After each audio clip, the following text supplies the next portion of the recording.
Medieval హిస్టరీలో next వంశం తుగ్లక్ వంశం. క్రీస్తు శకం 1320 నుంచి 1414 వరకు వీరు పరిపాలించారు. ఖిల్జీ వంశం తర్వాత ఢిల్లీని పాలించిన మూడవ తురష్క వంశం తుగ్లక్ వంశం. తుగ్లక్ వంశం వారు ఢిల్లీ సుల్తాన్లకెల్లా ఎక్కువ కాలం పరిపాలించారు. తుగ్లక్ వంశంను క్రీస్తు శకం 1320 నుంచి 1413 వరకు 7 మంది సుల్తాన్లు పాలించారు. వారు ఆ 7 ఏంటంటే గియాసుద్దీన్ తుగ్లక్, మహమ్మద్ బిన్ తుగ్లక్, ఫిరోజ్ షా తుగ్లక్, రెండవ గియాసుద్దీన్ తుగ్లక్, అబూబకర్, మహమ్మద్ బిన్ ఫిరోజ్, నజీరుద్దీన్ మహమ్మద్.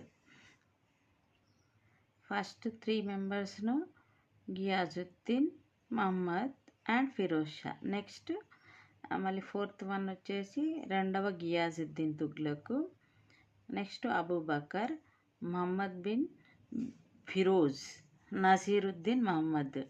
లాస్ట్ వాడు నసీరుద్దీన్ మహమ్మద్. నెక్స్ట్ గియాసుద్దీన్ తుగ్లక్ 1320 నుంచి 1325 అంటే 5 years పాలించిండు. ఇతనే తుగ్లక్ వంశ స్థాపకుడు. వీడు ఖిల్జీలో చివరి పాలకుడైన నసీరుద్దీన్ ఖుస్రుషాను వధించి గాజీ మాలిక్ గియాసుద్దీన్ తుగ్లక్ పేరుతో ఢిల్లీ సింహాసనం అధిష్ఠించి తుగ్లక్ వంశాన్ని స్థాపించాడంట. అండ్ లాస్ట్ ఖిల్జీలో లాస్ట్ కింగ్ ఎవడంటే నజీరుద్దీన్, అదే సుల్తాన్ నజీరుద్దీన్ ఖుస్రుషాను చంపేసి ఈయన ఢిల్లీ సింహాసనాన్ని అధిష్ఠించాడు.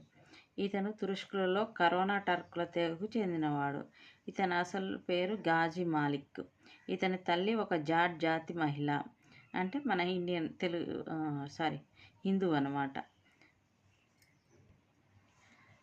తండ్రేమో హిందువు. ఇతను బాల్బన్ కొలువులో ఒక టర్కీ జాతికి చెందిన బానిస సైనికుడు. అల్లావుద్దీన్ కొలువులో సేనా రక్షకుడిగా పనిచేశాడు. నాసిరుద్దీన్ ఖుస్రుషా కొలువులో గోపాల్పూర్ గవర్నర్గా పనిచేశాడు. అంటే ఫస్ట్ గోపాల్పూర్ గవర్నర్గా పనిచేసిండు. ఎవరి టైంలో? ఖిల్జీ వంశంలోని లాస్ట్ పాలకుడు నసీరుద్దీన్ ఖుస్రుషా కొలువులో.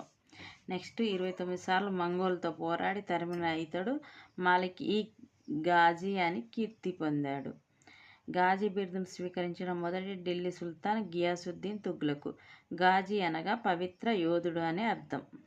ఇతను రైతుల కొరకు మొట్టమొదటిసారిగా కాలువలు త్రవ్వించిన తొలి ఢిల్లీ సుల్తాన్ అంట.